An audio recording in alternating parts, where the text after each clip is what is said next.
Assalamualaikum warahmatullahi wabarakatuh. Bersama saya Yufrun Sarsen akan bersama Anda beberapa saat ke depan bersama dengan berita-berita terupdate. Berita terupdate lainnya, BI tahan kembali suku bunga acuan 3,5%. Gubernur Bank Indonesia Peri Warjio mengatakan keputusan ini sejalan dengan perlunya menjaga stabilitas nilai tukar dan terkendalinya inflasi, serta upaya untuk tetap mendorong pertumbuhan ekonomi di tengah tekanan eksternal yang meningkat. Peri dalam konferensi pers RDG Kamis 10 Februari 2022 menyampaikan BI akan terus mengoptimalkan bauran kebijakannya untuk menjaga stabilitas dan pemulihan ekonomi lebih lanjut. Untuk saat ini, BI sudah mempertahankan suku bunga acuan sebanyak 12 kali sejak Maret 2021. Kedepan, Peri mengatakan pihaknya akan terus mengkaji posisi kebijakan moneter, khususnya suku bunga pada kuartal ketiga tahun 2022, untuk melihat seluruh perkembangan makroekonomi dan moneter.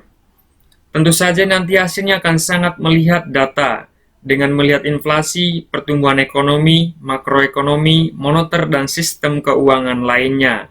Hal tersebut disampaikan oleh Peri lebih lanjut. Lebih lanjut, BI memperkirakan ekonomi global tumbuh sesuai perkiraan sebesar 4,4%, meskipun dibayangin risiko kenaikan kasus COVID-19 varian Omicron, percepatan normalisasi kebijakan pemulihan ekonomi global yang berlanjut didukung oleh percepatan vaksinasi, serta berlanjutnya kebijakan fiskal yang ekspansif. Sementara itu, kinerja ekonomi domestik diyakini akan terus melanjutkan pemulihan secara kuat, meski peningkatan kasus COVID-19 varian Omicron perlu diwaspadai.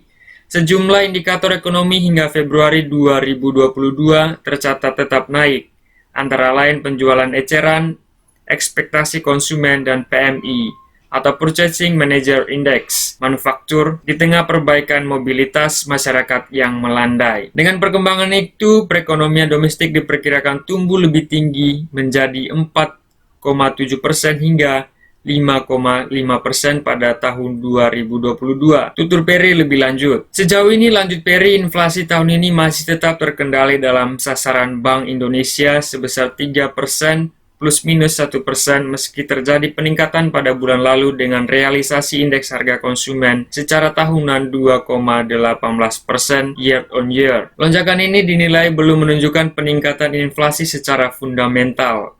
Dia menyebutkan terdapat 4 faktor yang menyebabkan bahwa inflasi tahun ini akan tetap rendah. Pertama, kenaikan permintaan yang terjadi pada tahun ini masih dapat dipenuhi dari kapasitas produksi nasional, sehingga terjadi kesenjangan output masih negatif. Karenanya, tekanan inflasi secara fundamental yang umumnya dilihat dari inflasi inti masih akan tetap rendah, ucapnya lebih lanjut. Kedua, faktor ekspektasi inflasi yang masih terus terjaga. Meskipun telah terjadi peningkatan ekspektasi inflasi di beberapa waktu terakhir, namun levelnya masih rendah. Dan yang ketiga, nilai tukar rupiah diperkirakan akan tetap stabil, meski ada kenaikan harga secara internasional.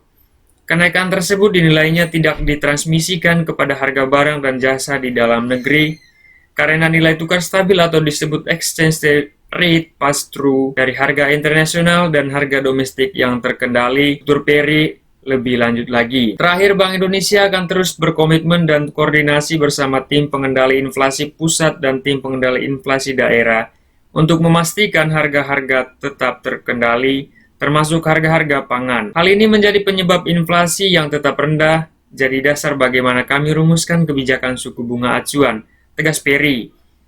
Di sisi lain, Bank Indonesia memproyeksikan Bank Sentral Amerika Serikat, The Federal Reserve, akan menggerek suku bunga kebijakannya sebanyak 4 kali pada tahun ini mulai Maret 2022. Kami perkirakan peningkatan masing-masing 25 basis poin atau pada Maret 2022 bisa di 50 BPS, kemudian naik lagi di Juni 2022, dan naik lagi di September 2022, disampaikan oleh Peri. Normalisasi kebijakan moneter dari The Fed diakuinya telah memunculkan ketidakpastian baru bagi pasar keuangan global, termasuk negara berkembang seperti Indonesia. Salah satu dampaknya yang telah terlihat yakni naiknya imbal hasil atau yield surat utang pemerintah Amerika Serikat atau Amerika Serikat Treasury menuju 1,9%.